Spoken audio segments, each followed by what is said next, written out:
नमस्कार साथियों, आप देख रहे हैं न्यूज एक्सप्रेस इंडिया और आज हम लेकर आए हैं दिन भर की सबसे बड़ी सबसे जरूरी खबरें एक के बाद एक बिना किसी देरी के। अगर आप हर जरूरी अपडेट सबसे पहले पाना चाहते हैं तो अभी चैनल को सब्सक्राइब कर लें, नोटिफिकेशन बेल दबाना मत भूलिएगा। देश को आज एक ऐतिहासिक पल का गवाह बनने का मौका मिला। प्रधानमंत्री नरेंद्र मोदी ने लगातार 12 साल 15 दिन तक पद पर रहकर भारतीय राजनीति में नया इतिहास रच दिया है। उन्होंने देश के पहले प्रधानमंत्री पंडित जवाहरलाल नेहरू के लगातार कार्यकाल वाले 64 साल पुराने रिकॉर्ड को पीछे छोड़ दिया है। दिल्ली में एनडीए गठबंधन की एक बड़ी और अहम बैठक बुलाई गई है, जिसमें प्रधानमंत्री के नेतृत्व में आने वाले समय के नए रोड मैप पर चर्चा होगी। मंत्रालयों के बीच तालमेल बेहतर करना और सहयोगी दलों को साथ लेकर चलना, यही इस बैठक की मुख्य एजेंडा है।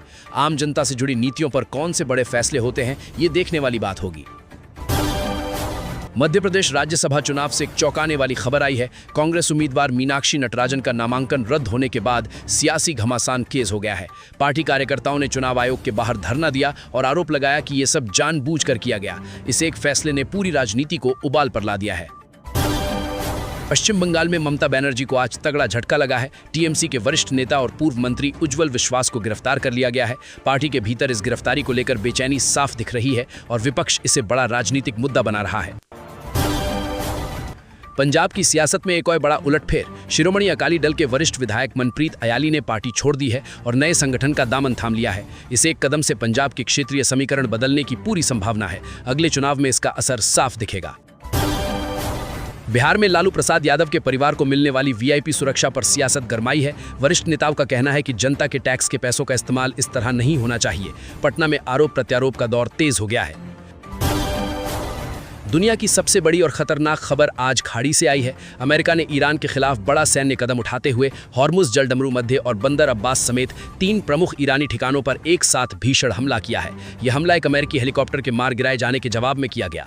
भारत के लिए चिंता की बात यह है कि हॉर्मुज जलडमरू मध्य के बंद रहने से भारत को सीधे ऊर्जा संकट का सामना करना पड़ रहा है। पेट्रोल डीजल के दाम और बढ़ सकते हैं। किसान से लेकर ट्रक ड्राइवर तक हर कोई इसकी मार झेलेगा। विदेश मंत्री एस जयशंकर बुल्गारिया और फिनलैंड के अहम दौरे पर रवाना हो रहे हैं। दोनों देशों के साथ व्यापार, नई तकनीक और सुरक्षा समझौतों पर बातचीत होगी। खाड़ी में बढ़ते तनाव के बीच ये कूटनीतिक दौरा भारत के लिए स्ट्रैटेजिक दृष्टि से बेहद जरूरी माना जा रहा है।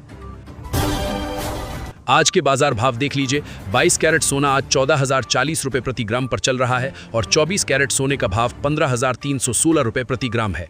चांदी का भाव 2,60,000 रुपये प्रति किलोग्राम है। पेट्रोल 111 रुपये 50 पैसे, डीजल 97 रुपये 50 पैसे और एलपीजी 962 रुपये 50 पैसे पर बना हुआ है। अगर आप शादी या ज्वेलरी की खरीदारी का प्लान बना रहे हैं तो एक बार और सोच लीजिए, सोना अभी ऊंचाई पर है। शेयर बाजार में आज सेंसेक्स 73,918 अंक पर प्लस 0.54% की बढ़त के साथ बंद हुआ, जबकि निफ्टी 23,242 पर प्लस 0.52% ऊपर रहा। खाड़ी के तनाव के बावजूद बाजार ने हरे रंग में बंद होकर राहत दी है, लेकिन विशेषज्ञ सतर्क रहने की सलाह दे रहे हैं। 8वें वेतन आयोग पर बड़ी खबर है। अगर फिटमेंट फैक्टर 3.83 तय होता है तो केंद्रीय कर्मचारियों की न्यूनतम बेसिक सैलरी 18,000 रुपए से बढ़कर सीधे 69,440 रुपए हो सकती है। लाखों सरकारी नौकरी पेशा परिवारों के लिए ये राहत की खबर है। अब फैसले का इंतजार है। केंद्र सरकार ने प्रधानमंत्री उज्ज्वला योजना के नियमों में बड़ा बदलाव किया है। नए आदेश के मुताबिक अब लाभार्थियों को साल में मिलने वाले सब्सिडी सिलेंडरों की संख्या घटा दी गई है। जिस परिवार की महीने की कमाई 8,000 रुपए से कम है, उनके लिए रसोई का खर्च अब और भारी पड़ने वाला है। ये सीधे गरीब की जेब पर चोट है। उत्तर प्रदेश में पुलिस भर्ती की लिखित परीक्षा आज बेहद कड़े सुरक्षा इंतजामों के साथ शुरू हुई है। परीक्षा केंद्रों पर हाईटेक जैमर, बायोमेट्रिक हाजिरी और फ्लाइंग स्क्वाड की निगरानी की गई है। लाखों युवाओं की मेहनत का इम्तिहान आज हो रहा है। नकल माफियाओं के लिए इस बार कोई रास्ता नहीं बचा। पटना फायरिंग मामले में कोचिंग संचालक खान सर को कोर्ट से 20 जून तक अंतरिम राहत मिली है। खान सर के लाखों छात्रों ने इस फैसले पर राहत की सांस ली है। वहीं ज्ञान बिंदु कोचिंग के निदेशक रोशन आनंद की जमानत याचिका खारिज हो गई है। मौसम विभाग ने अगले 24 घंटों में देश के कई राज्यों में भारी बारिश, तेज आंधी और आकाशीय बिजली का अलर्ट जारी किया है। दिल्ली, उत्तर प्रदेश और बिहार में 90 किलोमीटर प्रति घंटे की रफ्तार से तेज हवाएं चलने का अनुमान है। खेत में काम करने वाले किसान भाइयों से गुजारिश है, आज घर के अंदर रहें, पशुओं को सुरक्षित बांधें। मध्य प्रदेश में मानसून ने समय से पहले दस्तक दे दी है। भोपाल, इंदौर और जबलपुर में भारी बारिश से लोगों को गर्मी से बड़ी राहत मिली है। मौसम विभाग का कहना है कि इस अर्ली मानसून से खरीफ फसलों की बुवाई का काम तेजी से शुरू हो गया है। किसानों के लिए राहत की खबर। राजस्थान के जयपुर में एक पटाखा फैक्ट्री में भीषण आग लगने से जोरदार धमाके हुए हैं। कई लोगों की मौत की पुष्टि हो चुकी है और दर्जनों घायल हैं। मुख्यमंत्री ने मुआवजे का ऐलान किया है। ऐसे हादसे हर बार एक सवाल छोड़ जाते हैं, कब तक फैक्ट्री मालिकों की लापरवाही बेगुनाहों की जान लेती रहेगी। उत्तर प्रदेश के मथुरा में बांके बिहारी मंदिर के पास एक पुराने मकान का छज्जा गिर गया। कई श्रद्धालु मलबे में दब गए और गंभीर रूप से घायल हैं। प्रशासन ने पूरे इलाके को खाली करा लिया है। बुजुर्ग इमारतें अब खुद ही हाथ से बन रही हैं। इनका सर्वे कब होगा? ईडी यानी प्रवर्तन निदेशालय ने संजीव अरोड़ा से जुड़े मनी लॉन्ड्रिंग मामले में दिल्ली, गुरुग्राम और नोएडा के करीब 12 ठिकानों पर एक साथ छापेमारी की। संदिग्ध डिजिटल लेन देन के कई सबूत मिले हैं। जांच अभी जारी है। चंडीगढ़, पंचकुला और मोहाली में ओला उबर ड्राइवरों की हड़ताल से लोग बेहाल हो गए। किराए और मांगों को लेकर ड्राइवरों ने पूर्ण हड़ताल कर दी। ऑफिस जाने वाले नौकरी पेशा लोगों को आज बड़ी परेशानी का सामना करना पड़ा। विशाखापट्टनम स्टील प्लांट हादसे में केंद्र सरकार ने 3 सदस्यीय हाई लेवल जांच कमेटी बना दी है। लापरवाही के जिम्मेदार लोगों पर सख्त कार्रवाई का भरोसा दिया गया है। प्रशांत महासागर में फिलीपींस के तटीय इलाके में 7.8 तीव्रता का भीषण भूकंप आया। कई बहुमंजिला इमारतें ढह गईं। दर्जनों लोगों की मौत की आशंका है। सेना और रेस्क्यू टीमें मलबे में दबे लोगों को निकालने में लगी हैं।